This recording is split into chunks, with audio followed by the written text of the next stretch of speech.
নিবাসীর কাছে আমার আবেদন যে শিরূপা মিত্র ওখানে যে সত্যাগ্রহ পালন করছো, যে যদি আমাকে মানুষ ভোট দেয় তো আমি এখানকার মানে ব্রিজ আমি করে দেবো, ব্রিজ শুধু না গঙ্গার ভাঙন রোধ করে দেবো বলে উনি সত্যাগ্রহ করেছে কি করেনি আপনারা বলবেন। দেখেন, মিথ্যা মিথ্যা হয়, সত্যি সত্যি হয়।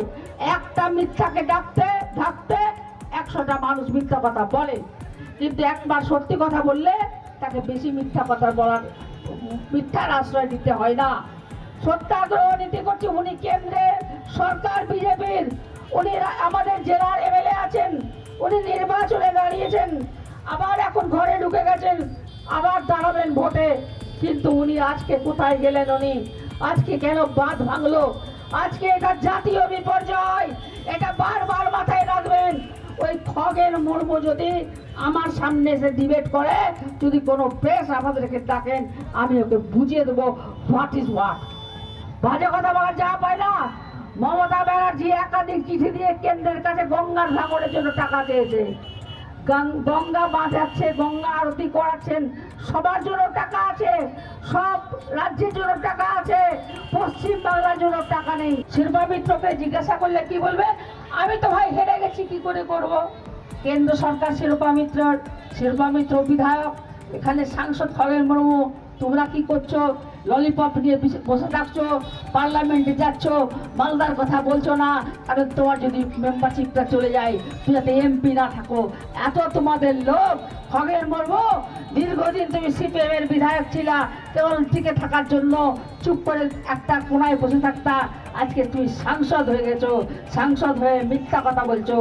দম থাকে, তুমি যদি সত্যিকারের মানুষের লোক হও, যাও কেন্দ্রতে বলো 12,000 কোটি টাকা মালদাকে দিতে, আমরা চিঠি দিয়ে জানিয়ে দিয়েছি, আর আমাদের রিপোর্ট চলে গেছে। তুমি খবর রাখো না, জানো না, গল্প বা জানে না, কেবলমাত্র মানুষের কাছে আসে। আজকে এখানে সিপিএম কে আমি বলতে চাই, আরে তোমরা কোথায়? যখন আমি মানিকচকে গঙ্গা পূজা করেছিলাম, তোমরা বলেছো সাবিত্রী মিত্র হিন্দুত্ব নিয়ে পূজা করছে। আরে হিন্দু আছে তো পূজাই করব, মুসলিম হলে সে নামাজ পড়বে, এটা একই কথা। কিন্তু আজকে আমি কেন মা গঙ্গার কাছে গেছিলাম পুজো দিতে, সেটা জানতে হবে। গিয়ে বলছেন এত তিরপাল না দিলে আমরা ঘেরাও করবো, দম থাকে চল ঘেরাও করবি, তাই। আর আজকে এরা কেবলমাত্র ঘোলা জলে মাছ খুঁজছে, মাছ কোথায় পাওয়া যাবে।